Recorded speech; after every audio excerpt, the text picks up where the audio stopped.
యేసుక్రీస్తు వారు నిజానికి ఎవరయ్యా అంటే, ఈ లోకము వారికి ఉన్న అవగాహన బట్టి మాట్లాడుతుంది. దేవుని వాక్యం చదివిన వాళ్ళు విన్నోళ్ళు వాక్య జ్ఞానంతో మాట్లాడుతున్నారు, తెలియని వాళ్ళు తెలియని విధంగా మాట్లాడుతున్నారు.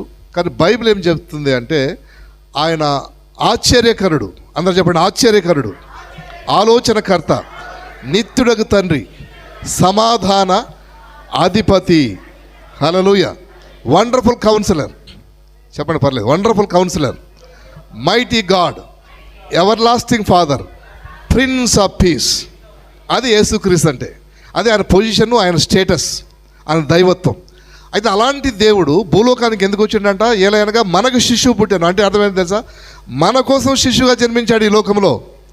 ఆయన ఆలోచనకర్త, ఆశ్చర్యకరుడు, నిత్యుడు తండ్రి, సమాధాన అధిపతి అయ్యిండి కూడా భూలోకానికి ఎందుకు వచ్చాడంటే, మన కోసం శిశువుగా జన్మించాడు, మన కోసం మనుష్య కుమారుడుగా వచ్చాడు. ఎందుకంటే ఆయన మీద భుజముల మీద రాజ్యభారం ఉందంట.